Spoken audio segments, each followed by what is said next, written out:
नमस्कार। आपका अखबार के संक में आपका स्वागत है। मैं हूं प्रदीप सिंह।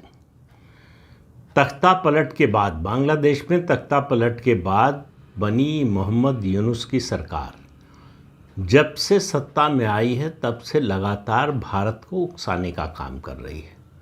भारत के धैर्य की परीक्षा ले रही है। कभी वो चीन चले जाते हैं और चीन को दावत देते हैं कि आइए जो है हमारे यहाँ मैन्युफैक्चरिंग यूनिट अपनी लगाइए, और साथ में ये कहते हैं कि ओशन के गार्जियन हम हैं। भारत के जो 7 राज्य हैं नॉर्थ ईस्ट के वो लैंडलॉक्ड हैं। इस तरह की बेहुदा बातें करते हैं। जी हाँ, ये शब्द वैसे तो इस्तेमाल नहीं करना चाहिए, लेकिन यूनुस के बारे में ज़रूर करना चाहिए कि बेहुदा बातें कर रहे हैं। उनको मालूम है कि उनकी इतनी हैसियत नहीं है, उनके देश की इतनी औकात नहीं है कि भारत को चुनौती दे सके, लेकिन वो ऐसा कर रहे हैं। पाकिस्तान से मिल रहे हैं। जिस पाकिस्तान ने सबसे ज़्यादा अत्याचार अगर कहीं किया तो वो ईस्ट बंगाल, जो अब बांग्लादेश है, उस पर किया। लाखों लोगों की हत्या की। भारत ने देश बनवाया। बांग्लादेश के निर्माण में अगर किसी एक ताकत का हाथ है तो उसका नाम है भारत। इसके बावजूद ये सरकार एहसान फरामोशी पर उतर आई है। भारत के साथ क्या, जो स्वतंत्रता आंदोलन के, बांग्लादेश के स्वतंत्रता आंदोलन के नायक थे शेख मुजीबुर रहमान, उनके खिलाफ अभियान, उनकी मूर्तियां तोड़ना, उनके जो प्रतीक हैं, उनके स्मारक हैं, उनको तोड़ना और पाकिस्तान से संबंध स्थापित करना, यहाँ तक तो फिर भी गनीमत थी।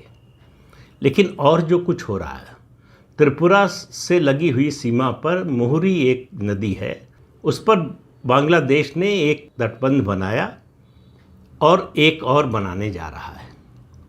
अब हो ये रहा है कि त्रिपुरा के लोगों को सुरक्षा का खतरा तो है ही, खतरा मतलब भारत की आंतरिक सुरक्षा को खतरा, और दूसरा बाढ़ का खतरा बढ़ गया है। ये शेख मुजीबुर रहमान और इंदिरा गांधी के बीच में जो समझौता हुआ था उसके मुताबिक ज़ीरो लाइन के 150 गज के अंदर दोनों देश दोनों तरफ कोई निर्माण नहीं करेंगे। बांग्लादेश जो कर रहा है वो ज़ीरो लाइन के 50 गज के अंदर कर रहा है, कई जगह पे तो 10 गज के अंदर कर रहा है। भारत ने तय किया कि उससे, और बना भी रहा है, उससे ऊंचा जो है तटबंध बना रहा है भारत, जितना ऊंचा बांग्लादेश ने बनाया है। लेकिन ये सिलसिला बहुत लंबे समय तक नहीं चल सकता। बांग्लादेश कोई चीन नहीं है जो भारत से बराबरी की हैसियत में आ सके या भारत को दबाने की कोशिश कर सके या भारत पर जो है अपना दबदबा कायम करने की कोशिश कर सके। बांग्लादेश की एक कोशिश करने की भी हैसियत नहीं है, लेकिन कुछ लोग होते हैं जिनको अपनी हैसियत का अंदाज़ा नहीं होता। लेकिन मैं यही सब बताने के लिए ये वीडियो आज का नहीं बना रहा हूँ। बांग्लादेश में बहुत कुछ और हो रहा है। आपको मालूम है कि किस तरह से हिंदुओं पर अत्याचार हो रहा है। वहाँ पर हिंदू मंदिर तोड़े जा रहे हैं, हिंदुओं की हत्या की जा रही है, महिलाओं के साथ बलात्कार हो रहे हैं। ये सब घटनाएं लगातार चल रही हैं, इसमें कोई रुकावट नहीं आई है। लेकिन एक और घटना हुई है जिसकी तरफ ध्यान लोगों का कम गया है। अमेरिका ने अपने सिटीजन्स के लिए लेवल 3 की एक एडवाइजरी जारी की है कि वो बांग्लादेश की यात्रा न करें। अब ये बड़ी सामान्य सी बात है। अमेरिका, यूरोप के देश और दूसरे देश भी दुनिया में जहाँ भी अशांति है, जहाँ भी युद्ध जैसी स्थिति या अराजकता की स्थिति है, वहाँ पर अपने नागरिकों को ये संदेश देते हैं या ये सलाह देते हैं कि आप उस इलाके में मत जाइए। ये एक तरह की सावधानी बरतने के लिए होता है, और इसलिए कि उनको अपने नागरिकों की चिंता है। तो ये तो सामान्य बात हुई। लेवल 3 की एडवाइजरी अमेरिका जो है समय समय पर अलग अलग क्षेत्रों के लिए जारी करता रहता है। तो बांग्लादेश में जो परिस्थिति है उसमें अगर ये एडवाइजरी जारी की है तो ये कोई अनहोनी बात नहीं है, अनयूजुअल नहीं है। लेकिन उसके अलावा जो किया है अमेरिका ने, अपने डिप्लोमेट्स, जो उनके डिप्लोमेटिक एनक्लेव में ढाका में उनके कर्मचारी रहते हैं, उनको कहा है कि आप ढाका से बाहर मत जाइए। अगर जाने की मजबूरी हो तो स्पेशल परमिशन लेकर ही बाहर जाइए। लेकिन मैं इसकी भी बात नहीं कर रहा हूँ।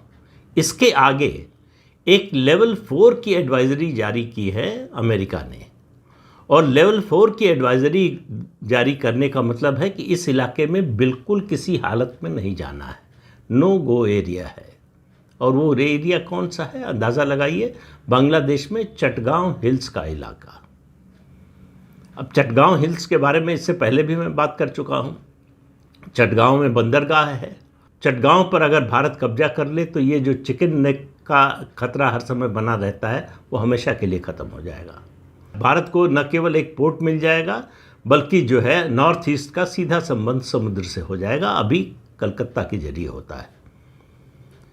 तो अमेरिका का चटगांव हिल्स के बारे में लेवल 4 की एडवाइजरी जारी करना। अब कई चीज़ें होती है, देखिए ये जो छोटी छोटी घटनाएं होती हैं इनको एक बड़े संदर्भ में आप रख कर देखेंगे तो तस्वीर ज़्यादा साफ होती है।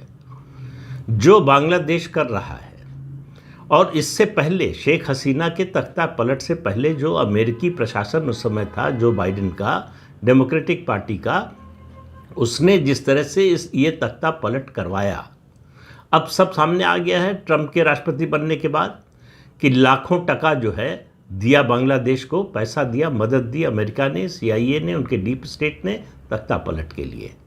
वो सब भेद खुल चुका है। इसमें अब कोई शक नहीं है कि ये जो मोहम्मद यूनुस है ये कठपुतली है अमेरिका के डीप स्टेट की, CIA की और उस समय के बाइडेन प्रशासन की। और ये बात ट्रंप प्रशासन को बिल्कुल पसंद नहीं है। तो ट्रंप प्रशासन ने क्या किया है, USAID की जो मदद थी बांग्लादेश को वो रोक दी है और कई कदम उठाए हैं। लेकिन इन सबसे ज़्यादा महत्वपूर्ण बात जो मुझे लगती है वो ये है कि आपको याद होगा कि प्रधानमंत्री नरेंद्र मोदी डोनाल्ड ट्रंप के राष्ट्रपति बनने के बाद अपनी पहली अमेरिका यात्रा पर गए थे, तो दोनों नेताओं की एक ज्वाइंट प्रेस कॉन्फ्रेंस हुई थी मुलाकात के बाद। उसमें बहुत सी बातें हुई थी। एक सवाल पूछा गया था बांग्लादेश के बारे में, तो उस सवाल के जवाब में जो ट्रंप ने कहा उसको आप आने वाले समय का संकेत मानकर चलिए। क्या कहा उन्होंने? कहा बांग्लादेश का, मुझे जहाँ तक याद आ रहा है शायद नाम भी नहीं लिया, कहा उसके बारे में हमारे दोस्त मोदी चिंता कर लेंगे। अब आप इस बात के गहरे अर्थ को समझिए।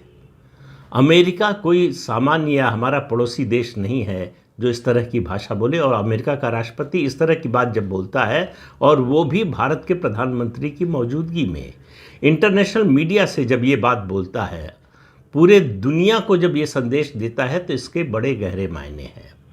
ये कि बांग्लादेश से निपटने में मोदी की क्षमता पर कोई शक नहीं है अमेरिका को, और भारत बांग्लादेश से निपटेगा ये भी भरोसा है।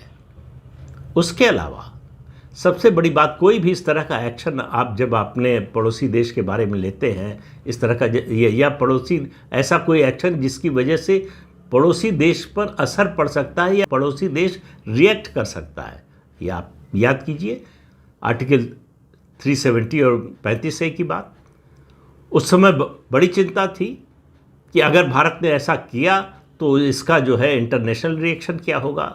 सबसे ज़्यादा चिंता थी कि अमेरिका का रिएक्शन क्या होगा, चीन का रिएक्शन क्या होगा, इस्लामी देशों का रिएक्शन क्या होगा। तो कोई भी इस तरह का कदम उठाने से पहले सरकार को, कोई भी सरकार हो, अभी बात जो है भारत की कर रहा हूँ, तो भारत सरकार इन बातों का ध्यान रखती है। तो भारत को रोक कौन सकता है बांग्लादेश के खिलाफ किसी बड़ी कार्रवाई से? केवल अमेरिका। अमेरिका की बात को भारत इग्नोर नहीं कर पाएगा। ये भारत के प्रधानमंत्री को भी मालूम है और भारत के विदेश मंत्रालय और जो रणनीतिकार हैं उनको भी मालूम है। ये मैं मानता हूं कि अमेरिका का ग्रीन सिग्नल है बांग्लादेश के खिलाफ भारत की किसी भी कार्रवाई के लिए कि हम इंटरफेयर नहीं करेंगे, हम आपके साथ खड़े रहेंगे, हम आपका समर्थन करेंगे। तो अमेरिका जो सबसे बड़ा रोड़ा बन सकता है इस तरह की कार्रवाई के रास्ते में, उसने एक तरह से ग्रीन सिग्नल दे दिया है। और ये जो एडवाइजरी है, इस संदर्भ में इसका महत्व बढ़ जाता है। ये जनरल एडवाइजरी जो लेवल 3 की है कि आप बांग्लादेश न जाएं अमेरिकी नागरिक, वो सामान्य बात है। इस तरह की एडवाइजरी समय समय पर जारी होती रहती है। भारत के भी कई हिस्सों के बारे में इस तरह की एडवाइजरी जारी होती है। लेकिन स्पेशल मेंशन जो है चटगांव हिल्स का, वो बहुत महत्वपूर्ण है। तो अब इसके इस आधार पर कोई मतलब निष्कर्ष पर तुरंत नहीं कूद जाना चाहिए कि भारत जो है कल जो है हमला करने जा रहा है बांग्लादेश पर और चटगांव हिल्स ले लेगा, लेकिन उसका आधार तैयार हो गया। मैं सिर्फ इतना कह रहा हूँ, मैं ये नहीं कह रहा हूँ कि भारत जो है तुरंत ऐसी कार्रवाई करने जा रहा है और ये होने जा रहा है, लेकिन उसके लिए जो आधार तैयार होना चाहिए था वो हो चुका है। अब भारत सरकार को तय करना है कि उस कार्रवाई का समय क्या होगा और उस कार्रवाई का पैमाना क्या होगा। ये दो चीज़ें तय करनी हैं, और उसके अलावा ये एक्शन कितनी जल्दी से जल्दी पूरा किया जा सकता है। और इसमें जाहिर है कि जो रणनीतिकार हैं वो इस पर तो विचार करेंगे कि अगर कोई बाधा आएगी किस तरह की आ सकती है, उससे निपटने के लिए प्लान बी क्या हो सकता है। इन सब चीज़ों पर तो वो लोग विचार कर ही रहे होंगे, या मेरा मानना है कि कर भी चुके होंगे। भारत के लिए ये जो चिकन नेक का बार बार जो खतरा दिखाया जाता है, इसको हमेशा के लिए दूर करना, इस समस्या को सुलझाना लगातार ज़रूरी होता जा रहा, ख़ास तौर से चीन के इरादों को देखते हुए। चीन की नज़र भी उसी चिकन नेक पर है। चीन की नज़र नॉर्थ ईस्ट पर पहले से है, और ख़ास तौर से लद्दाख पर, अरुणाचल पर। इसलिए चीन के इरादों को देखते हुए, और ये जो हमारी चिंता है चिकन नेक को लेकर, उसकी सुरक्षा को लेकर, मैं पिछले वीडियो में बता चुका हूँ कि इसको जो है सुरक्षित करने के लिए क्या क्या उपाय किए गए हैं, क्या कदम उठाए गए हैं। लेकिन फिर भी ये इतना पतला गलियारा है, सिर्फ 20 या 22 किलोमीटर का इलाका है। इसको सुरक्षित करना ये केवल जो है सिलीगुड़ी का मामला नहीं है, ये पूरे नॉर्थ ईस्ट का मामला है, और उससे भी ज़्यादा पूरे देश की आंतरिक सुरक्षा का मामला है, देश की सीमाओं की सुरक्षा का मामला है, ये देश की एकता और अखंडता का मामला है। इसलिए भारत के लिए ये बहुत महत्वपूर्ण मामला है, और इसीलिए मैंने पिछले वीडियो में कहा था ये पीओके से भी बड़ा मामला है। बड़ा मामला मतलब ज़्यादा महत्वपूर्ण है हमारे लिए। पीओके लेना जो है भारत का लक्ष्य है, ये घोषित रूप से सबको पता है। पीओके जिस दिन भारत ले लेगा बड़ी उपलब्धि होगी, लेकिन ये समस्या चिकन नेक सिलीगुड़ी कॉरिडोर की समस्या को हल करना, मेरा मानना है कि उससे बड़ी जो है उपलब्धि होगी, खासतौर से स्ट्रेटेजिक दृष्टि से, देश की आंतरिक सुरक्षा की दृष्टि से, देश की एकता अखंडता की दृष्टि से। इन छोटी छोटी घटनाओं को जोड़कर एक अनुमान लगाने की कोशिश कर रहा हूँ। भारत का लक्ष्य इस समस्या को हल करने का नहीं होगा, ये तो कोई नहीं मान सकता। सवाल ये है कि कब और कैसे। क्या भारत सरकार इसके लिए तैयार है, या भारत सरकार किसी खास मौके का इंतज़ार कर रही है, ये हम लोगों को पता नहीं है। लेकिन इतना तय है कि सिलीगुड़ी कॉरिडोर की जो समस्या है, अब उसका पानी जो है वो गले तक आ गया है। अब भारत के लिए फैसला करने का समय आ गया है। और बांग्लादेश और ख़ास तौर से ये मोहम्मद यूनुस अपनी नासमझी में, बेअक्ली में जिस तरह से भारत को उकसा रहा है, तो भारत को आधार दे रहा है इस कार्रवाई का। भारत के लिए एक तरह से आसानी कर रहा है कि वो इस तरह की कार्रवाई करे और दुनिया में कहीं से इसके खिलाफ कोई आवाज़ न उठे। ये मोहम्मद यूनुस जो कर रहा है, दरअसल अपनी बेवकूफ़ी में अपने देश का सबसे बड़ा नुकसान कर रहा है। उसको बचाने के लिए पाकिस्तान नहीं आ पाएगा, और चीन आएगा नहीं। चीन अपनी ही समस्याओं में इस समय उलझा हुआ है, ख़ास तौर से आर्थिक मोर्चे पर। जिस तरह से ये टैरिफ वॉर चल रहा है, उसमें चीन फंसा हुआ है, उसकी अर्थव्यवस्था पर संकट है। उसके लिए प्राथमिकता इस समय उससे निकलने की है, और देर सवेर वो निकल भी जाएगा। लेकिन बांग्लादेश के लिए वो अपनी इस घरेलू समस्या को छोड़कर इधर ध्यान देगा, इसकी उम्मीद नहीं करना चाहिए। चीन को कतई अच्छा नहीं लगेगा अगर भारत इस तरह का कोई एक्शन लेगा। वो विरोध भी दर्ज करा सकता है, कराएगा ही, लेकिन वो कोई एक्शन लेगा इसकी उम्मीद दिखाई नहीं देती। और ये मैं किसी भविष्य के बारे में जानकारी के आधार पर नहीं कह रहा हूँ, अतीत में जो घटनाएं हुई हैं उनके आधार पर कह रहा हूँ। 62 में जो युद्ध हुआ और सीमा पर जो तनाव चलता रहता है, उसको अगर आप छोड़ दें तो आप देखिए, चाहे जम्मू कश्मीर को हथियाने के लिए जो पीओके चला गया, उस समय पाकिस्तान ने जो किया था, उस समय भी देखिए। 65 का भारत पाक युद्ध देखिए, 1971 का भारत पाक युद्ध देखिए, कारगिल का युद्ध देखिए। किसी भी समय पर चीन ने पाकिस्तान की ओर से हस्तक्षेप करने की सैनिक कार्रवाई के रूप में कभी कोशिश नहीं की। वो आर्थिक मदद देता है, हथियार देता है, ये बात सही है। वो आतंकवाद को बढ़ावा देने के लिए पाकिस्तान की हर तरह की मदद करता है, ये अलग बात है। लेकिन चीन, भारत पाकिस्तान की बात हो या भारत बांग्लादेश की बात हो, उसमें सीधे कोई हस्तक्षेप कार्रवाई के रूप में करेगा, इसकी उम्मीद नहीं लगती। हालांकि किसी बारे में आप भविष्यवक्ता नहीं हो सकते, आप बहुत निश्चय के साथ नहीं कह सकते कि भविष्य में ऐसा नहीं ही होगा, कि अतीत में नहीं हुआ तो भविष्य में भी नहीं होगा, हो सकता है। लेकिन जब आप इन मुद्दों पर विचार करते हैं तो अतीत में क्या हुआ, इसीलिए कहते हैं इतिहास बड़ा महत्वपूर्ण होता है। इतिहास से ही भविष्य का रास्ता निकलता है। तो इतिहास जो अभी तक का है और जो वर्तमान है, चीन की जो वर्तमान में स्थिति है, उसके लिए प्राथमिकता अपने देश की है, बांग्लादेश की नहीं। ठीक है, बांग्लादेश में अगर उसको घुसने का मौका मिलता है, अगर उसको सैनिक अड्डा बनाने का मौका मिलता है, मैन्युफैक्चरिंग हब बनाने का मौका मिलता है, इस तरह के मौके मिलते हैं तो उसके लिए फ़ायदेमंद है। लेकिन ओवरऑल कॉस्ट बेनिफिट एनालिसिस में ज़्यादा महत्वपूर्ण चीन के लिए इस समय अपने घरेलू मोर्चे पर स्थिति को सुधारना है। इसलिए लगता है कि भारत के लिए ये सबसे अच्छा और सबसे सही मौका है। लेकिन इसका फैसला तो सरकार में जो उच्च पदों पर बैठे हैं वही लोग करेंगे, जो इसकी स्ट्रेटजी बनाते हैं वो लोग करेंगे। जाहिर है कि ये फैसला तभी होगा, और फिर आपको शुंजू जो चाइनीज़ दार्शनिक है उसकी बात याद दिला दें, जिस पर मोदी अमल करते हुए मुझे हमेशा दिखते हैं कि वही युद्ध लड़ो जिसे जीत सकते हो।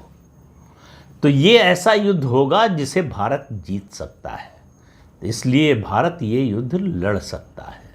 मैं ये नहीं कह रहा हूँ कि लड़ने जा रहा है, कल होने जा रहा है, ऐसी कोई जानकारी नहीं है मेरे पास, लेकिन इसकी संभावना दिखाई दे रही है मुझे। इसकी अगर कभी पिछले 77 साल में कभी संभावना थी तो सबसे ज़्यादा आज है। सिर्फ इतना कह रहा हूँ। इस अंक में इतना ही, अगले अंक में फिर मिलेंगे किसी नए मुद्दे के साथ। तब तक के लिए अनुमति दीजिए। आपसे अनुरोध है कि ये चैनल देखिए, शेयर कीजिए, लाइक कीजिए और सब्सक्राइब ज़रूर कीजिए। नमस्कार।